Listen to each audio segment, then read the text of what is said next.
ufite cyangwa se hari abandi basheri ufite, oya, mwereke ko ari umwe mu buzima bwawe. Niba ari umukobwa cyangwa ari umuhungu mukundana, mwereke ko ari umwe mu buzima bwawe. Niyo waba ufite abandi, niyo waba umutendeka, kora ibishoboka byose umwereke ko ari umwe mu buzima bwawe. Naba ari umwe mu buzima bwawe, abona ko ari umwe mu buzima bwawe, bizajya bituma kubaha, agukunde cyane, aguha agaciro, kubera ko azaba atekereza ko umuha agaciro cyane kurenza n'abandi. Bizajya bituma urukundo rwanyu ruryoha cyane. Reka tujye ku cya kabiri. Ikintu cya kabiri, ntuzamubaza amakuru y'aba ex be. Mu gihe uri kuganira na sheri wawe, mu gihe uri kuganira n'umuntu mukundana, ntuzigere umubaza amakuru y'umu ex we. Kumubaza amakuru y'umu ex we, abantu benshi dukora ikosa ryo kumubaza ibyo bintu, ariko ntabwo ari ikintu cyiza. Iyo ubajije umuntu amakuru y'umu ex we, ashobora gutuma mukumbura bitewe n'uko bakundanaga cyane, bigatuma mwibazaho ako kanya muri kumwe, akaba arakwibagiwe, ahubwo agatangira kwitekerereza umu ex we. Rero iryo kosa ntuzarikore. Ntuzatume ubaza umukobwa cyangwa se ubaza umuhungu amakuru ya ex we, umubaze ibintu bya ex we kandi batakibana, kuko uzaba uri kwijyana mu kagatoto.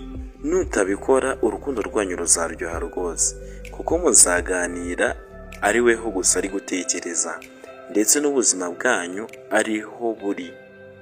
Bivuge ko bizaguhereza ubwisanzure ku mutima we, ndetse no ku wawe ubwisanzure buzaba buhari. Iki kintu ntuzigere ugikora, urukundo rwawe ruzaryoha rwose. Reka dukomeze no ku cya gatatu. Iki kintu cya gatatu cyo, abantu benshi bakunda gukora amakosa cyane. Niba wegereye umusheri wawe, uzamwegere cyane, ariko ntuzamukorakore. Kumukorakora ushobora kuba wakora nko ku myanya ye iri private, ntabwo ari byiza niyo yaba ari sheri wawe. Uzamwegere cyane, nurangiza umurebe mu maso. Ibyo bizatuma urukundo rwanyu ruryoha. Ariko nukora ikosa ryo kumwegera cyane ugatangira kumukorakora, azatangira kugufata uko utari, abone ko uri ikiraya cyangwa ugenzwa na sex. Kandi mu rukundo ntabwo ari byiza ko umuntu yajya kubona muri ubwo buryo, oya. Niba ushaka kugira urukundo rwawe ruryohe, ntuzigere utuma ibyo bintu biba. Sheri wawe, umuntu mukundana, agufata nk'aho ugenzwa n'ubusambanyi gusa, cyangwa se ugenzwa na sex n'imibonano mpuzabitsina, oya. Jya utuma abona ko ugenzwa n'urukundo ruzima kandi ruzira umuze, urukundo rufite intego. Bizajya bituma kubaha kandi aguha agaciro kawe. Bivuge ko mu gihe uzaba umwegereye cyane, ujye umureba mu maso, bizajya bituma urukundo rwawe ruryoha. Aka kantu kari na romantike cyane, kugakora ni byiza mu gihe wegeranye na sheri wawe n'umukobwa mukundana. Aka kantu gatuma kazamura amarangamutima ye cyane, bigatuma yaguhobera, ndetse bigatuma agutekereza cyane mu mutwe we, bigatuma umwiyegurira, kabone niyo yaba afite abandi bamutereta, akabona ko ari we muntu w'agaciro. Bivuge ko nubikorera sheri wawe, akaba ari umuhungu cyangwa ari umukobwa, ibi bintu bizakongerera agaciro cyane kuri we, bizakongerera amahirwe menshi yo kumwigarurira, kubera ko ibi bintu ni akantu kari romantike cyane, biri romantike cyane. Buri muntu wese ukunda arabikunda ko umusheri we yamwegera akamwumva. Ariko nakubwiye, uzirinde akantu ko kumwegera ugatangira kumwifatishaho, oya. Uzamufateho mu gihe ubona ari ngombwa, ariko nabwo ntuzamukore ku myanya iri prive. Reka dukomeze ku cya kane. Ikintu cya kane, mu gihe uri kuvugana n'umusheri wawe cyangwa uri kuvugana n'umuntu mukundana, uzamwereke ko wamwitayeho cyane, ko uri kumwumva, kabone niyo yaba ari kukubwira ibintu bitakureba cyangwa ibintu by'ubugoryi. Numwereka ko uri kumwumva, bizamufasha cyane. hari ikosa tujya dukora abantu benshi, waba uri kuganira na sheri wawe, waba uri kuganira n'umuntu mukundana, ukabona ufashe telefone, ibyo bimwereka ko wowe wamuciye amazi, bigatuma atangira gutekereza ukundi kuntu utari. Mwumve, koresha active listening, mwumve neza, abone kuri kumwumva, mutega amatwi. Bivuge ko numutega amatwi bizamuhereza attentions, bizatuma gukunda cyane, handi azajya abona ko umwumva ndetse unamwitayeho. Bizajya bituma abona ko uri umuntu w'ingenzi mu buzima bwe. Niyo mpamvu kumwumva ukamwereka ko umwumva ni byiza. Niba uri umukobwa cyangwa uri umuhungu, mu gihe ukundana n'umuntu, iri banga uzaryo uryibuka cyane, ujye umwumva cyane, mwereke ko umwumva, bizakuryohera nawe urukundo rumuryohera. Reka dukomeze ku cya gatanu. Iri banga ryo kumwumva ryo ni ryiza cyane kandi ujye urizirikana. Iri banga ryo kumwumva ni hatari. Iri banga ryo kumwumva bituma guha n'agaciro muri we, kubera ko abona kumwumva. Bivuge ko mu gihe cyose yanagize n'ikibazo cyangwa yumva ashaka umuntu ku ruhande rwe, niweho wa mbere atekereza, kubera ko ari weho umwumva. Iri banga rituma urukundo ruryoha cyane. Ntuzigere uryibagirwa mu gihe ugiye mu rukundo cyangwa mu gihe uri kumwe n'umuntu mukundana. Iki kintu ni cyiza cyane, jya umutega amatwi umwumve, bizajya bituma gukunda cyane ndetse anagukumbura, kubera ko burya abantu bose mu kiremwa muntu turemanywe kugira abantu batwumva, kubakunda cyane, kubera ko tubakunda baduhereza liberté, baduha kubisanzuraho. Bivuge ko umuntu twumva twese turamukunda cyane. Iri banga ntuzarisimbuke. Reka tujye ku cya gatanu. Ikintu cya gatanu, buri munsi ujye umutungura. Niba ufite sheri mukundana, ukaba ufite umuntu mukundana mugendana, akaba ari umuntu wawe w'ibanga cyangwa se akaba ari umuntu wawe ukunda, mu gihe umukunda jya uhora umutungura buri munsi. Kumutungura ntabwo bivuze amagifuti ya buri munsi, ushobora kumutungura no mu buryo wamusezeragamo. Ushobora kumuhobera,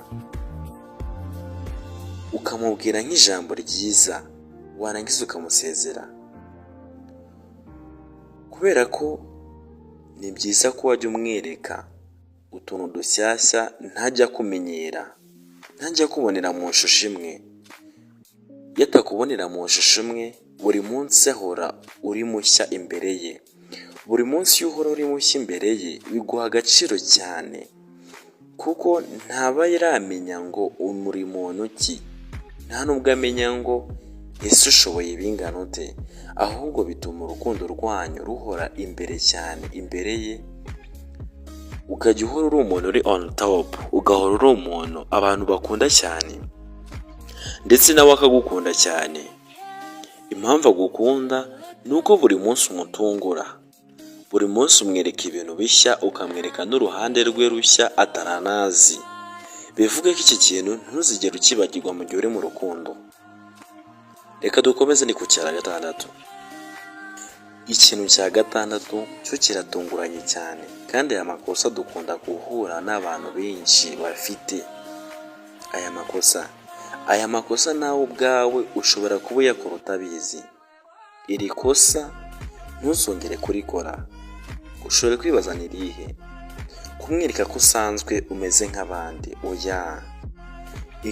Ikintu cya gatandatu cyagufasha guhorana n'umuntu mukundana mwishimye, urukundo rukabaryohera. Tuma abona ko utandukanye n'abandi.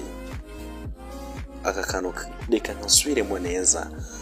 Tuma abona ko utandukanye n'abandi. Nabona ko utandukanye n'abandi, bizaguha robasenti, bizatuma agufata neza. Ariko nabona ko umeze nk'abandi, n'ubundi azajya avuga akoresha za mvugo mbi cyane abantu tutaze dukunda. Urugero ngo abahungu bose muri kimwe.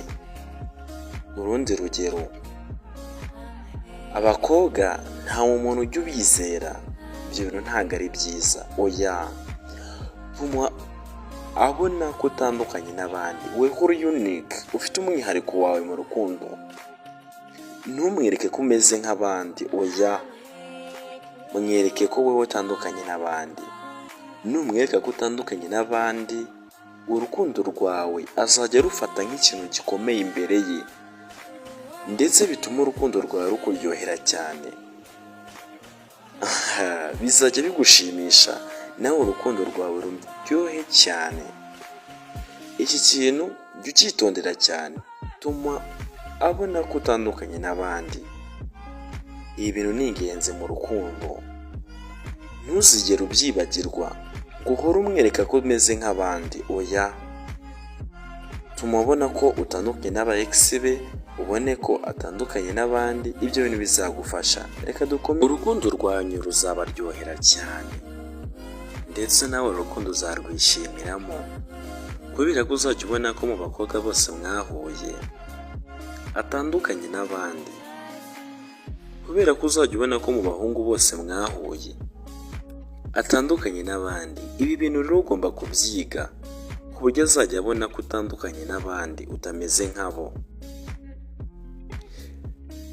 Bizajya bituma uhora uri uw'agaciro imbere ye. Aka kantu mu gihe uri mu rukundo ntuzakibagirwe rwose. Reka dukomeze no ku cya karindwi. Nakubwiye ikintu cya 10 cyo kiragutungura cyane. Ikintu cya 10 ni ibintu twisangamo twese. Ikintu cya karindwi, ntuzamuhatirize. Oya, niba ukundana n'umuntu ntuzigere umuhatiriza. Nutamuhatiriza bizatuma abona ko uri umuntu w'agaciro imbere ye. Bizatuma ubona ko urukundo atari wowe uruhatiriza. Oya, mu rukundo ntibahatiriza. Bivuga ko rero niba ushaka urukundo rukuryohera, ntuzahatirize. N'ubuntu umuhamagaye akakubwira busy, okay, byemere nyine. Nushaka umuhura akakubwira ngo ntago ahari, byemere, kubera ko umuntu ugukunda azagushakira umwanya, azahita agushakira umwanya wo kugira ngo muzahure. Bivuge ko rero ntuzigere umuhatiriza pe. Nutamuhatiriza bizatuma uhora uri uw'ingenzi kuri njye, uhora uri ingenzi kuri we, ndetse uhora uri umuntu ashobora kuba yahungiraho mu gihe ibibazo byamucanze, cyangwa mu gihe yumva afite umuntu. Uba uri uwa mbere wo guhobera, uba uri uwa mbere w'ingenzi. Umuntu utamuhatiriza amufata nk'umuntu w'ingenzi. Bivuge ko nawe niba ushaka kuba umuntu w'ingenzi, ntuzigere uhatiriza umuntu mukundana. Urukundo ruzakuryohera mu gihe utamuhatiriza, ndetse azajya aza yizanye, apana kuza kubera ko wamuhatirije. Oya, azajya aza yizanye. Reka dukomeze no ku cya 8. Ikintu cya 8, ntuzigere winjira mu bibazo bya famiye ye. Oya, mu gihe mukundana ntuzigere winjira muri famiye ye, cyangwa se ngo wumve wakemura ibibazo bye yateye na famiye ye. Oya, mu gihe aguhungiyeho ugomba kumufasha. Nyumva neza, mu gihe aguhungiyeho ugomba kumufasha, ariko mu gihe afite ibibazo bya famiye ye ntuzigere ubyitereramo rwose. Urugero, ashobora kukubwira ati ngo akeneye nk'amafaranga menshi. Mu gihe bitakureba ntuzigere ubyitereramo, kubera ko ni byiza cyane ko wajya umuha ubuzima bwe nawe ukagira ubwawe. Ntabwo ari byiza kwiterera mu bintu bitakureba. Unuko ari umuntu mukundana ugatangira kujya muri famiye ye. Oya, muha ubuzima bwe nawe ugira ubwawe. Ibyo bizatuma urukundo rukuryohera cyane, ndetse nanakuza imbere umuntu mukundana aboneka asanze umuntu w'agaciro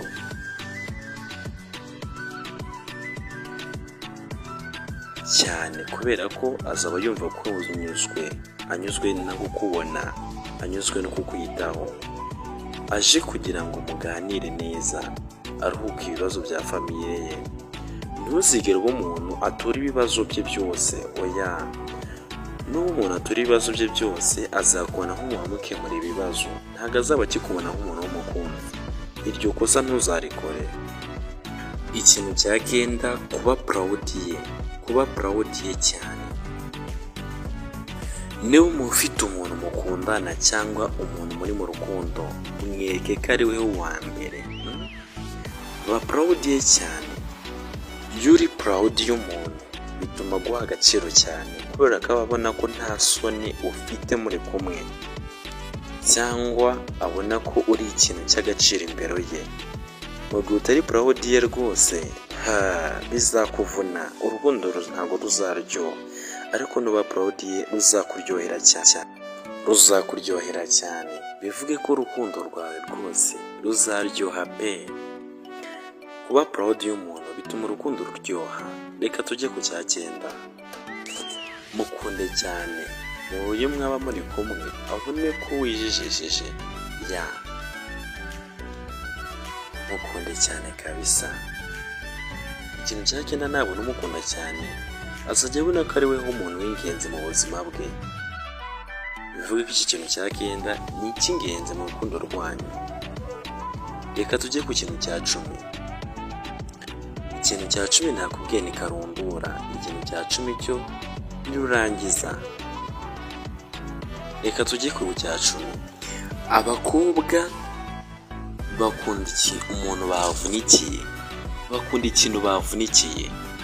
Nunamwitaho, ntuzamwiteho cyane.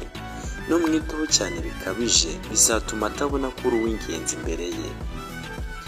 Ariko numwitaho gakeya, bizajya bituma abona guhora uri uw'ingenzi imbere ye. Bityo rero bikazajya bituma agukunda cyane ndetse nagukumbura, urukundo rukakuryohera. Niba ari ubwa mbere waruje kuri ino channel, kanda subscribe, ntugende utayikanze. Ndetse niba wari usanzwe uri ahangaha, kanda like. Ibi bintu ntitubyihererane, sangiza n'inshuti zacu. Nakagaruka kuri Sharef TV. Ciao ciao.